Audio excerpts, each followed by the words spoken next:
কারো বিরুদ্ধে ধর্ম অবমাননার অভিযোগ উঠলে একজন মুসলমান হিসেবে আমাদের করণীয় কি? খুবই গুরুত্বপূর্ণ প্রশ্ন। প্রায় সময় আমরা সোশ্যাল মিডিয়াতে কিংবা অফলাইনে অনেকের ব্যাপারে শুনতে পাই, জানতে পাই যে তারা ধর্ম অবমাননা করেছে, আল্লাহ বা তার রাসূলকে গালি দিয়েছেন বা কোরআনকে অবমাননা করেছেন বা অন্য কোনো উপায়ে তিনি ধর্ম অবমাননা করেছেন।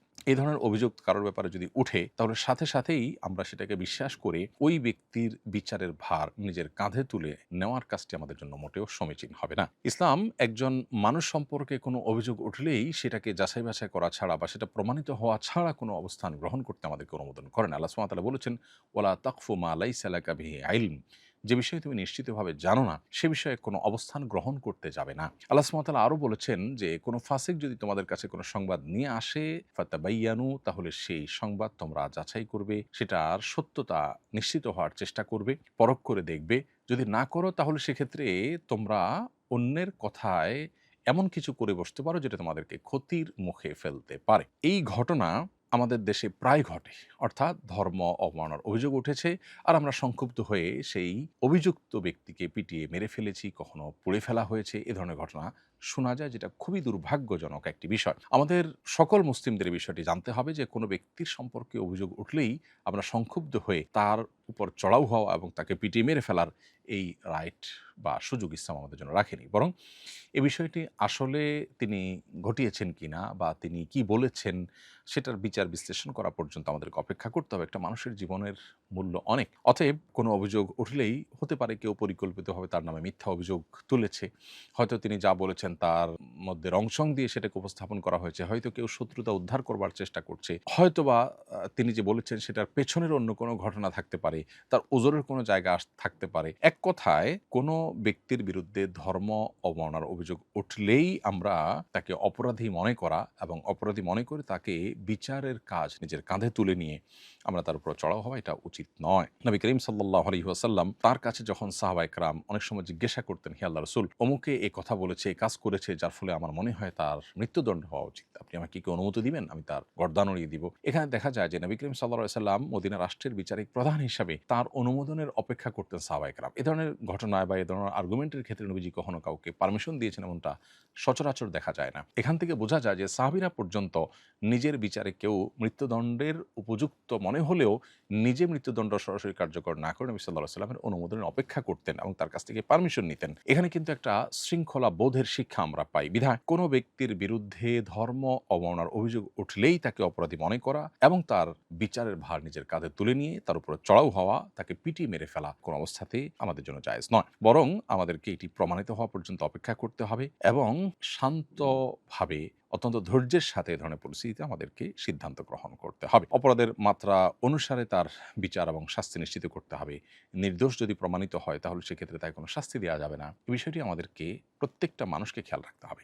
এখানে একটা বড় গ্যাপের জায়গা হলো, দুঃখজনক বাস্তবতা হলো আমাদের সমাজে ধর্ম অবমাননাকারীদেরকে আইনের আওতায় এনে উপযুক্ত শাস্তি দেবার কোনো কালচার আমাদের দেশে নেই। বরং সত্যিকার অর্থে বলতে গেলে ধর্ম অবমাননার জন্য সেরকম কোনো শাস্তির ব্যবস্থাই আমাদের সমাজে নেই বা প্রচলিত আইনে নেই। যার ফলশ্রুতিতে সাধারণ মানুষের মধ্যে অনাস্থা কাজ করে যে আইন বা প্রশাসনের হাতে তুলে দিলে যথাযথ তদন্তের মাধ্যমে আদৌ বিচার হবে কিনা, আদৌ উপযুক্ত শাস্তি সে পাবে কিনা অভিযুক্ত ব্যক্তি যদি প্রমাণিত হয়, সেক্ষেত্রে এই আস্থার যে ঘাটতি, এটার ফলে কিন্তু অনেক সময় মানুষ আইন হাতে তুলে নিতে প্রস্তুত হয় এবং উদ্যত হয়। তো এখানে রাষ্ট্র এবং যথাযথ কর্তৃপক্ষের একটা বড় দায়িত্বের জায়গা আছে। এদেশে প্রায় সময় ধর্ম অবমাননার ঘটনা ঘটে এবং সংখ্যাগরিষ্ঠ মানুষ তারা সংক্ষুব্ধ হন, এমনকি সংখ্যালঘুরাও সংক্ষুব্ধ হতে পারে। এমন বিষয়গুলো যেন না ঘটে সেজন্য উদ্যোগ নেওয়া দরকার এবং কেউ ধর্ম অবমাননা করলে তার দৃষ্টান্তমূলক শাস্তি নিশ্চিত করা দরকার।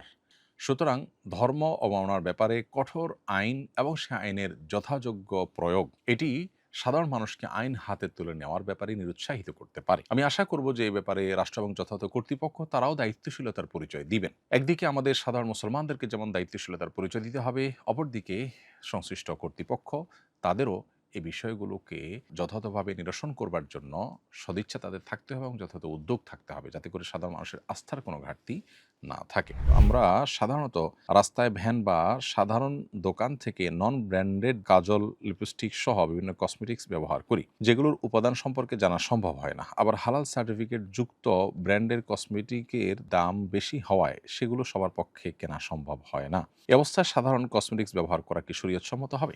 কসমেটিক্সের ক্ষেত্রে হালাল হারামের বিষয়টি সম্পর্কে আমাদের বেশিরভাগ মানুষের ধারণা নেই, অথচ আমরা পানাহারের মাধ্যমে যেরকম আমাদের শরীরে হারাম ভক্ষণ, হারাম পান করার অপশন আছে, ঠিক একইভাবে আমরা অনেক প্রসাধনী ব্যবহার করার মাধ্যমেও শরীরে হারাম প্রবেশ হতে পারে। এই জন্য এই বিষয়টি আমাদের সতর্ক হতে হবে এবং প্রসাধনীগুলোর কোথায় কি উপাদান আছে না আছে সেটা আমাদের খোঁজ করে বের করা দরকার এবং সতর্ক থাকা দরকার। এবং এগুলোর মাধ্যমে স্পিরিচুয়ালি আমরা ক্ষতিগ্রস্ত হয়ে আধ্যাত্মিকভাবে অনেক সময় ক্ষতিগ্রস্ত হওয়ার সম্ভাবনা বা শঙ্কা থাকে।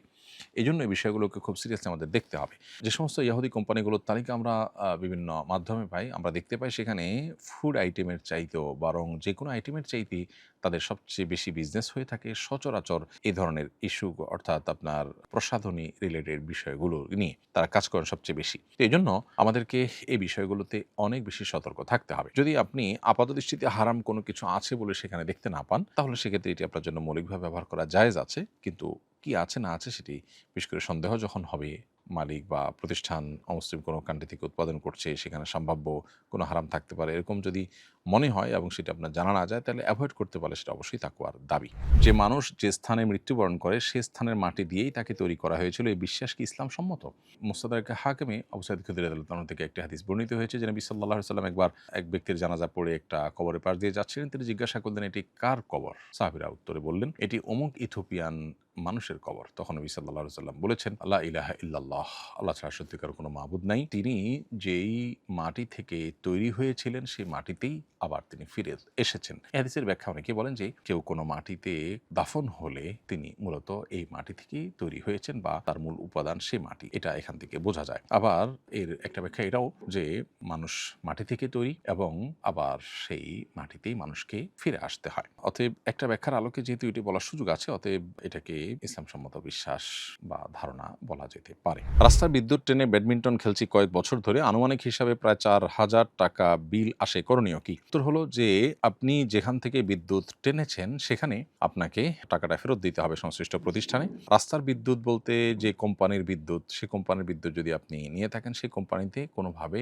কোম্পানির অ্যাকাউন্টে টাকাটা ঢুকিয়ে দিবেন। কি প্রসেস আছে না আছে সেটা খোঁজ করে বের করতে হবে যে কিভাবে কোম্পানির অ্যাকাউন্টে টাকা দেওয়ার ব্যবস্থা আছে। কোনো ব্যক্তি বিশেষের লাইন থেকে যদি নিয়ে থাকেন, তাহলে সেক্ষেত্রে যার মিটারে এটার রিডিং উঠেছে বা এটার খরচ উঠেছে তাকে আপনি টাকাটা পরিশোধ করে দিতে হবে, না হলে আল্লাহর কাছে আপনি দায়ী থাকবেন। বিশেষ করে শীতের মৌসুমে আমরা অনেকেই ব্যাডমিন্টন খেলি এবং এক্ষেত্রে যেখান থেকে সেখান থেকে বিদ্যুতের লাইন নিয়ে নেই এবং লাইন থেকে বিদ্যুৎ নেওয়াটাকে আমরা অন্যায় বা অপরাধ মনে করছি না, অথচ আপনি যে বিদ্যুৎ ব্যবহার করছেন এটা মূল্য পরিশোধ না করলে আপনার এই খেলা জায়েজ হবে না।